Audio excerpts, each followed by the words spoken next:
Hello all. तो basically आज हम क्या करेंगे, क्वाड्रेटिक इक्वेशन का ऊपर जो पहला हम लोग क्या डिस्कस करने वाले हैं, स्टेटमेंट बेस्ड क्वेश्चंस। तो बेसिकली क्या है, ये जो स्टेटमेंट बेस्ड क्वेश्चन है ये आपको लीनियर इक्वेशन के साथ हल्की सी, linear equation in two variable के साथ हल्की सी कंफ्यूजन देगी। वो कंफ्यूजन आपको नहीं लेना है। बेसिकली क्या हो जाएगा, इसमें क्या हो जाता है, हम लोग टू वेरिएबल्स में नहीं जाते हैं। क्वाड्रेटिक इक्वेशन का जो क्वेश्चन रहता है बेसिकली वो ऐसा ही क्वेश्चन रहेगा कि लाइक आप उसमें टू वेरिएबल में नॉर्मली नहीं जा सकते, लेकिन वो क्या होता है, कहीं ना कहीं हल्की सी कंफ्यूजन पैदा करता है लीनियर इक्वेशंस के साथ। तो अभी क्या करेंगे, मैं आपको बहुत सारे, जैसे मैंने लीनियर इक्वेशंस के ऊपर 20-25 वर्ड प्रॉब्लम्स आपके लिए लेके आया था, सिमिलरली मैं क्वाड्रेटिक इक्वेशन के ऊपर भी आपकी कॉन्सेप्ट पूरी क्लियर करके दूंगा। तो आज का जो क्वेश्चन है वो बहुत इंटरेस्टिंग है। ये ट्रेन के ऊपर एक क्वेश्चन बेस्ड है। तो इसमें क्वेश्चन समझते हैं उसका मतलब क्या दिया हुआ है, क्योंकि क्या है, जितना भी स्टेटमेंट बेस्ड क्वेश्चन है आपका आधा सॉल्यूशन उसके क्वेश्चन में ही मिल जाता है और आपको वे फॉरवर्ड भी मिल जाता है कि आपको आगे कैसे मूव करना है। तो इधर इस क्वेश्चन में क्या दिया हुआ है, अ train travels a distance of 480 kilometre at a uniform speed. ये ध्यान दीजिए, स्पीड क्या दिया हुआ है, यूनिफॉर्म। यूनिफॉर्म मतलब क्या है, कांस्टेंट स्पीड से जा रहा है, ठीक है, यूनिफॉर्म स्पीड। तो अ train travels a distance of 480 kilometre at a uniform speed. Distance कितना दिया हुआ है, 480 किलोमीटर्स।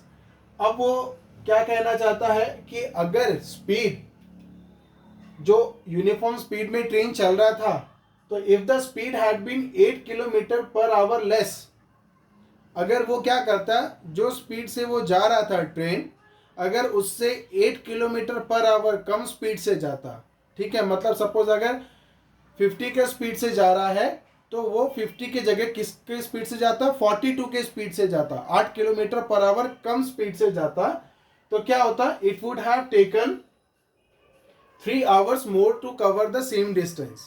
उसको 3 घंटा ज़्यादा लगता है वो डिस्टेंस कवर करने के लिए। बेसिकली आपका अगर स्पीड कम हो गया पहले से, तो आपका टाइम तो बढ़ने ही वाला है। तो इधर कंडीशन क्या दिया हुआ है कि 3 आवर्स ज़्यादा लगेगा to cover up the same distance. तो हमको क्या निकालना है, find the speed of the train. We have to calculate the speed of the train.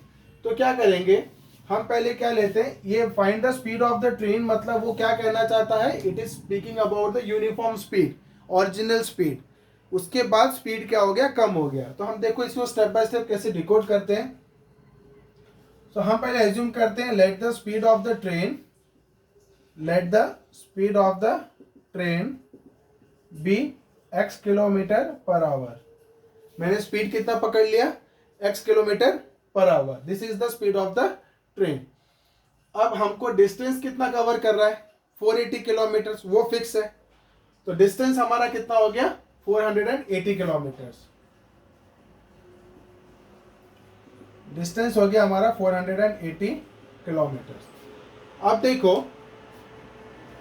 आपका जो इक्वेशन है, क्वाड्रेटिक इक्वेशन में एक चीज अच्छा क्या है कि हमको मालूम चल जाता है कि इक्वेशन किस में बनाना है। तो देखो ये टाइम में दिया हुआ है, 3 घंटा ज़्यादा लग रहा है, पहले केस से दूसरे केस में 3 घंटा ज़्यादा लग रहा है। मतलब हमको इक्वेशन किस में बनाना है, टाइम पे बनाना है। तो टाइम क्या होता है, डिस्टेंस बाय स्पीड। तो ओरिजिनल टाइम, अगर इस, या आप डायरेक्टली इक्वेशन में चले जाइए, तो अकॉर्डिंग टू क्वेश्चन वो क्या कहना चाहता है, आपका स्पीड जब ज़्यादा था तो आपको टाइम कम लग रहा था, जब आपने स्पीड कम कर दी तो आपको टाइम ज़्यादा लग रहा है। तो देखो ये हम डायरेक्टली इस क्वेश्चन में, डायरेक्ट इक्वेशन में जा सकते हैं। थोड़ा आप अंडरस्टैंडिंग ले लो। हमारा डिस्टेंस है 480, ठीक है, ये हो गया डिस्टेंस, और मैं नीचे लिख रहा हूँ स्पीड। तो आपका आ जाएगा क्या, टाइम, ठीक है, time equal to distance by speed. 480 kilometres आपका डिस्टेंस था, और आप कितने स्पीड से जा रहे थे, ट्रेन कितना स्पीड से जा रहा था, x। तो ये था उसका केस 1 का टाइम, ये था उसका केस 1 का टाइम। बाद में बोला गया कि 8 किलोमीटर पर आवर स्पीड क्या हो गया, कम हो गया। तो जो केस 2 है उसमें स्पीड कितना कम हो गया, 8 किलोमीटर पर आवर। मतलब पहले वो x किलोमीटर पर आवर से जा रहा था, अभी स्पीड कितना कम हो गया उसका, x-8। ठीक है, 8 किलोमीटर पर आवर उसका स्पीड क्या हो गया, कम हो गया। लेकिन डिस्टेंस क्या रहा, उतना ही रहा, कम स्पीड में डिस्टेंस, लेकिन उसने उतना ही कवर की। तो वो कितना हो गया, 480। अब आप मुझे बताओ, उसको 3 घंटा ज्यादा लग रहा है, it would have taken 3 hours more to cover the same distance. अगर वो ये क्या हो गया, अगर हमारा स्पीड अगर कम हो गया तो 3 घंटा ज्यादा लग रहा है। अब मुझे बताओ, ये जो रेशियो है, ये रेशियो 480/x और ये जो रेशियो है 480/x-8, ये दोनों क्या बता रहे हैं, time equal to distance by speed. तो distance by original speed, distance by reduced speed. तो टाइम किस में ज़्यादा लगेगा, अगर स्पीड आपका कम हो गया तो। फिर भी अगर आपको कभी कंफ्यूजन आए कि भाई इन दोनों में से रेशियो में कौन सा बड़ा है, तो आप देखो जिसका डिनोमिनेटर छोटा है, न्यूमरेटर दोनों का सेम है, इसका भी 480 है, इसका भी 480 है, न्यूमरेटर में कंफ्यूजन नहीं है। अब एक सेम नंबर को बड़े नंबर से डिवाइड करेंगे और एक उसी नंबर को छोटे नंबर से डिवाइड करेंगे तो क्या हो जाएगा, हमको इजीली मालूम चल जाएगा। तो देखो 480 को आप x, मतलब इन दोनों में बड़ा कौन है, x, ये छोटा है। तो न्यूमरेटर को अगर बड़े नंबर से डिवाइड करोगे तो नंबर क्या आएगा, छोटा आएगा। न्यूमरेटर को अगर छोटे नंबर से डिवाइड करोगे तो वो नंबर क्या आ जाएगा, बड़ा आ जाएगा।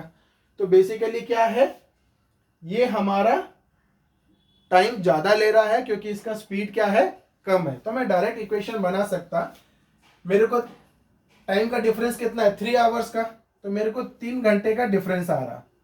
क्यों आ रहा, क्योंकि मेरा स्पीड क्या हो गया, कम हो गया। तो मेरा जो टाइम अभी मैं ले रहा, स्पीड जब मेरा कम हो गया, क्या था वो, 8 किलोमीटर पर आवर स्पीड मेरा कम हो गया। तो अगर 8 किलोमीटर पर आवर मेरा स्पीड कम हो गया तो ओरिजिनल ये जो टाइम था ये मेरा न्यू टाइम है, तो मेरा रिड्यूस स्पीड का जो टाइम था वो ज़्यादा लगेगा। तो माइनस अगर मैं 480/x करूं तो कितना आ जाएगा, 3 आवर्स। तो अभी हम लोग क्वेश्चन में एक बार जाते हैं। अ train travels 480 kilometre at a uniform speed. So train क्या है, 480 किलोमीटर पर आवर एक यूनिफॉर्म स्पीड में जा रहा था। अब क्या हो गया, if the speed had been 8 kilometre per hour less, अगर इसकी स्पीड 8 घंटे 8 किलोमीटर पर आवर अगर कम हो गई तो क्या हो जाएगा, उसको 3 घंटा ज़्यादा लग गया। उसको 3 घंटा पहले जितना लग रहा था उससे स्पीड कम होने की वजह से 3 घंटा ज़्यादा लग गया। ठीक है, अब क्या करो, इसको हमको सॉल्व करना है। तो आप क्या करो, 480 कॉमन ले आओ। 480 कॉमन ले आया तो कितना बचा, 1/x-8, और यहाँ कितना बचा, -1/x, यहाँ कितना हो गया, 3। अब ये 480 को आप इधर भेज दो तो कितना हो जाएगा, इसकी एलसीएम ले लो। इसकी एलसीएम ले लोगे तो कितना हो जाएगा, x-8 into x, x-8 into x. अब देखो एलसीएम जब लोगे तो इस पूरे को x-8 से डिवाइड किए तो ये तो कट गया, क्या बचा, x, ये x जाके ऊपर क्या हो जाएगा, मल्टीप्लाई हो जाएगा। तो ये x ऊपर चला गया, माइनस साइन आ गया। अब इस एलसीएम को x से डिवाइड करोगे तो कितना बचता है, x-8, तो वो x-8 ऊपर चला गया। और ये 4/80 जो इधर था मैंने उसको इधर भेज दिया, 3/480। इधर ध्यान दो, जब भी आप एलसीएम ले रहे हो और ये x को इधर डिवाइड कर रहे हो और ये x-8 को इधर लेके जा रहे हो और उसके सामने माइनस है, तो ध्यान रहे कि आप ब्रैकेट जरूर दो। ये ब्रैकेट आपको जरूर देना है, नहीं तो क्या हो जाएगा, आपका मिस्टेक हो जाएगा। ठीक है, तो ध्यान रहे कहीं भी माइनस हो तो आप ब्रैकेट का हेल्प लीजिए, आपकी सिली मिस्टेक्स कम हो जाएगी। अब ये कितना हो जाएगा, जब मैं ब्रैकेट खोलूंगा तो कितना हो जाएगा, x-x+8 डिवाइडेड बाई, इसको मैं मल्टीप्लाई करूंगा तो कितना हो जाएगा, x² - 8x is equal to कितना हो गया, 3/480। तो 3/480 को आप कट करके भी लिख दीजिए तो ज़्यादा अच्छा रहेगा, एक स्टेप आपका बचता है। तो इसको काट दोगे तो कितना हो जाएगा, 3/1 348, तो कितना हो गया, 1/160। अब ये प्लस x ये माइनस x कट गया तो हमारा बचा कितना,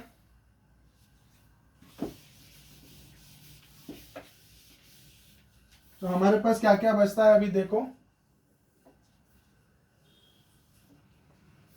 सो मेरे पास इधर बचा 8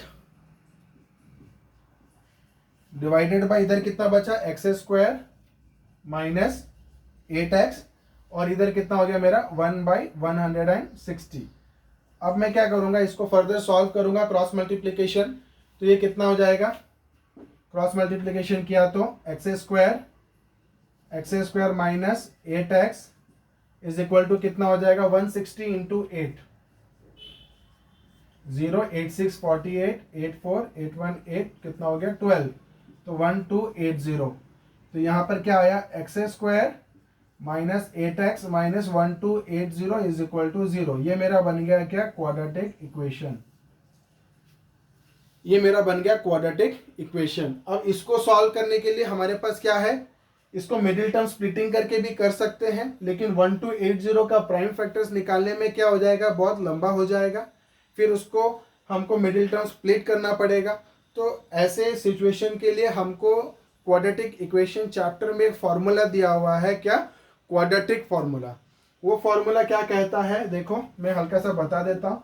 अगर a x square plus b x plus c equal to 0 आपका क्वाड्रेटिक इक्वेशन है, तो आपको अगर x की वैल्यू निकालनी है तो उसका क्वाड्रेटिक फॉर्मूला क्या दिया हुआ है, माइनस बी प्लस और minus under root b square minus 4ac divided by 2a।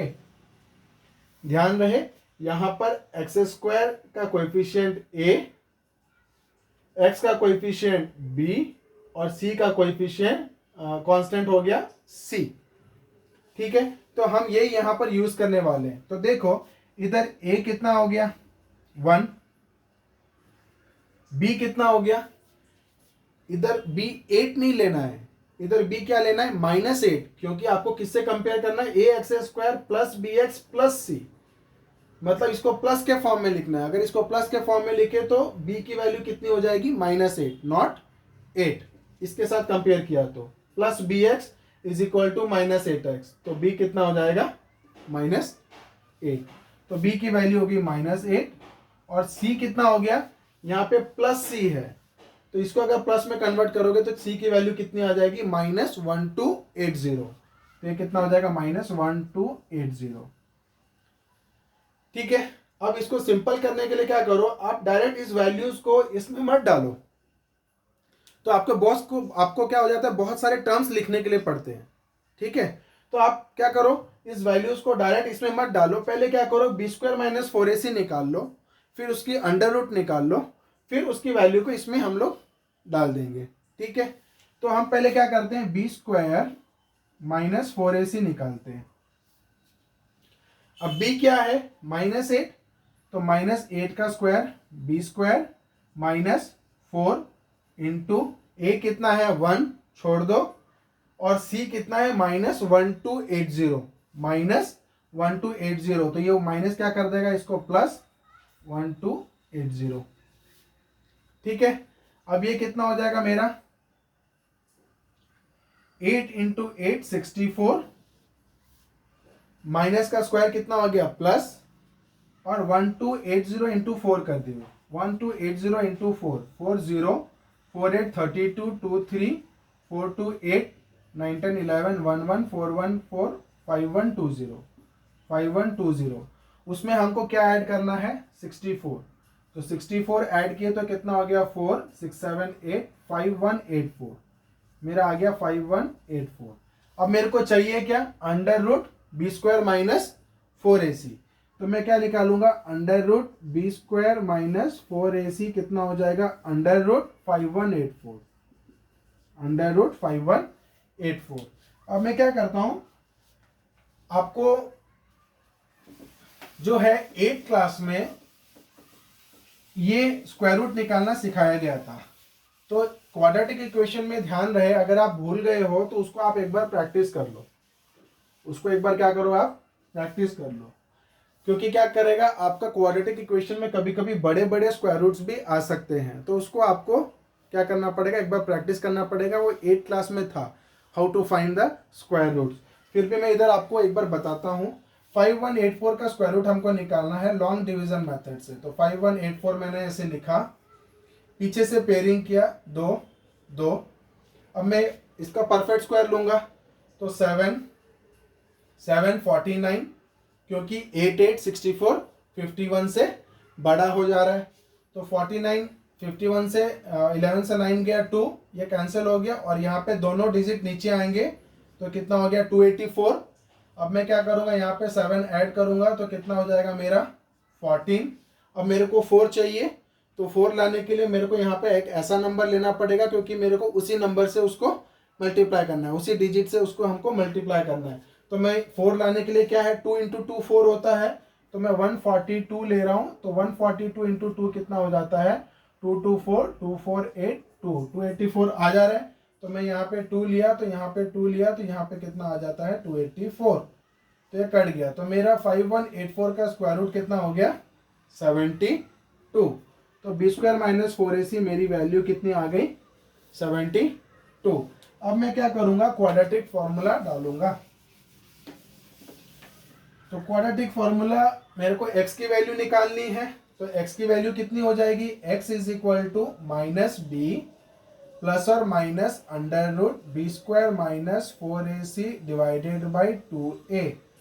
अब क्या हो जाएगा माइनस बी मतलब b माइनस 8 है, तो माइनस बी कितना हो जाएगा, माइनस इंटू माइनस प्लस 8 आ जाएगा। तो 8 प्लस और minus B square minus 4ac की वैल्यू कितनी निकल गई हमारी 72। तो यहाँ पे कितना आ गया 72 डिवाइडेड बाई 2a। a की वैल्यू कितनी है 1, तो यहाँ पे आ गया 2। अब x की वैल्यू कितनी हो सकती है, या तो हो सकती है x की वैल्यू 8 प्लस 72 डिवाइडेड बाई 2, नहीं तो हो सकती है 8 माइनस 72 डिवाइडेड बाई 2। तो देखो ये नेगेटिव नंबर देगा आपको, और स्पीड ऑफ द ट्रेन कभी भी नेगेटिव नहीं हो सकती, तो इसको आपका क्या हो जाएगा रिजेक्ट। ये क्या हो जाएगा रिजेक्ट, क्योंकि स्पीड ऑफ द ट्रेन कभी भी नेगेटिव नहीं हो सकती। तो ये कितना आ गया 72 प्लस 8 कितना हो गया 80/2 which is equal to 40। So which implies x की वैल्यू कितनी आ गई 40 किलोमीटर पर आवर। तो हमको पूछा था find the speed of the train, तो क्या हो जाएगा hence the speed of the train is how much 40 kilometre per hour. तो बेसिकली हमने क्या किया, मैं आपको जो भी क्वेश्चन सॉल्व करूंगा उसमें जो भी कॉन्सेप्ट्स इन्वॉल्व रहेंगे मैं वो क्वेश्चन सॉल्व करने के टाइम में ही आपको समझा दिया करूंगा। मैं ऐसे एज्यूम कर रहा हूँ कि चलो आपको पुरानी कॉन्सेप्ट्स नहीं मालूम है, फिर भी मैं क्या करूँगा आपको जब भी कोई क्वेश्चन सॉल्व करूँ मुझे जहाँ लगे मैं वहाँ पे आपको कॉन्सेप्ट्स बताते रहूँगा। तो अभी के लिए इतना ही, बने रहिए मेरे साथ मेरे आगे वीडियोस के लिए, और भी interesting questions based on quadratic equation में आपके लिए लाने वाला हूँ। सो अच्छे से रहिए, थैंक यू।